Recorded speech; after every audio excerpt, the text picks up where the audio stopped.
Welcome to the podcast summary of Muammar Gaddafi. Today's story is Libya under Muammar Gaddafi, and it's one of those histories that resist tidy labels. Oil money funded real social gains.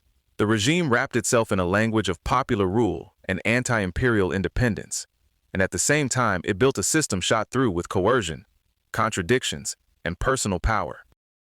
By the end, the same state that promised direct democracy and liberation had moved through repression at home, militant adventures abroad, a pragmatic deal with the West, and finally, a violent collapse in 2011.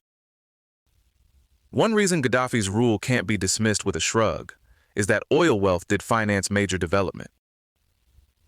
The state poured money into housing, free education, universal health care, more hospitals, irrigation, and literacy programs. And the headline numbers moved fast. Libya's GDP rose from $3.8 billion in 1969 to $13.7 billion in 1974, and reported per capita income reached $8,170 by 1979. So for many people, especially in the early years, the regime wasn't just slogans. It changed daily life in tangible ways. But the model had limits baked in. Agricultural schemes depended heavily on subsidies, state controls fed consumer shortages in black markets, and a lot of the benefits landed most clearly in cities and among politically reliable groups. That pattern matters because it helps explain how a state can look generous and unequal at the same time. Gaddafi presented Libya as the Jamahiriya, usually translated as a state of the masses.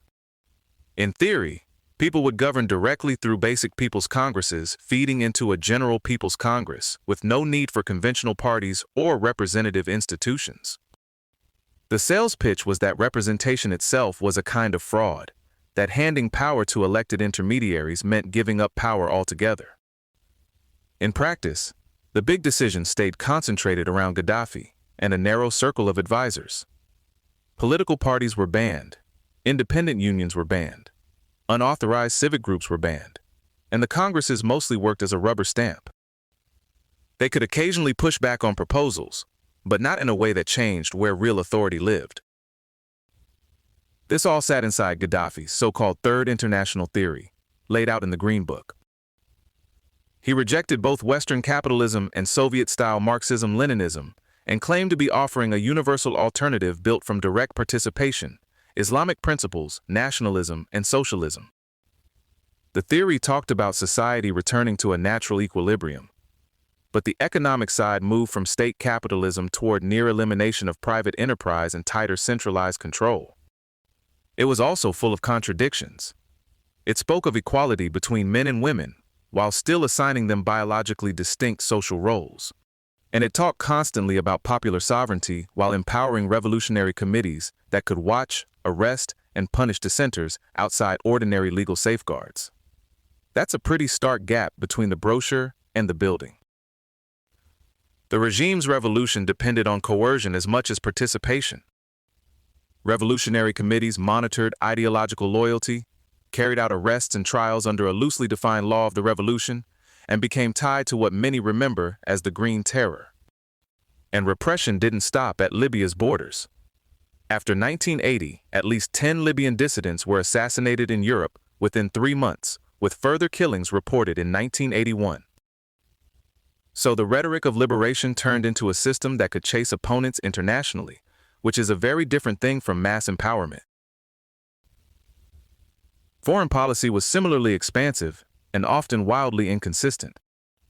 Libya supported a huge range of militant groups, including Palestinian factions, the Provisional IRA, ETA, the Red Brigades, the Red Army faction, the Sandinistas, and anti-apartheid movement.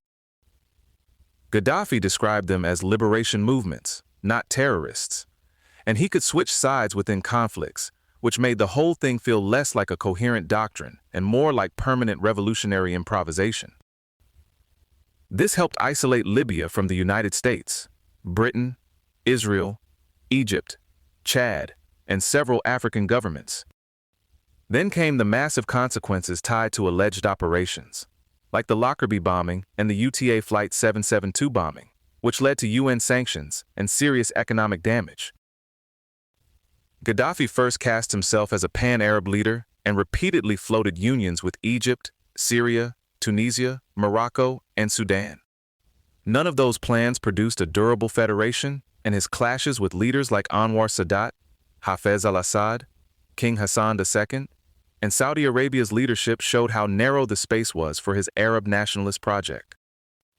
By the late 1990s, he pivoted hard toward Pan-Africanism. He called for a single African passport, a common currency, a common defense system, and even a United States of Africa. He helped establish the African Union, chaired it in 2009 to 2010, and was ceremonially proclaimed King of Kings by traditional African leaders. It was a striking reinvention, and also a reminder that Gaddafi was always looking for a stage big enough for his political imagination. After years of confrontation, Libya's relationship with Western powers shifted into something much more pragmatic. In 2003, Libya renounced its weapons of mass destruction programs, paid $2.7 billion to Lockerbie victims' families without admitting responsibility, and negotiated restored relations with the United States, Britain, and the European Union. This wasn't an ideological conversion. Libya wanted sanctions relief and investment, while European governments wanted help restricting migration across the Mediterranean. At the same time, intelligence files pointed to cooperation between Libyan security services and the CIA and MI6, including the transfer of terrorism suspects to Libya despite its record of torture.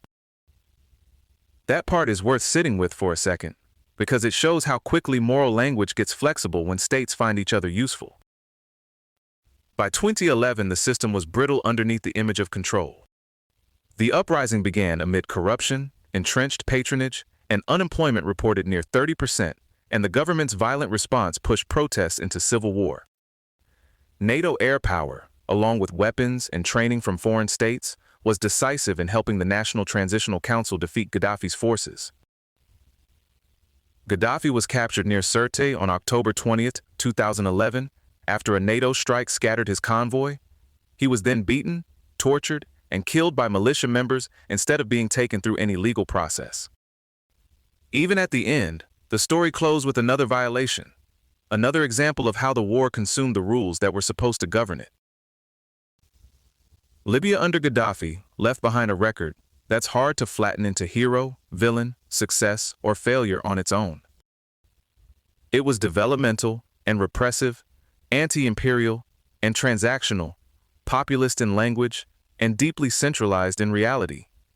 And that tension runs through the whole arc, right to the end. This episode was generated by Podkey. Create your own at podkey.fm. Podkey.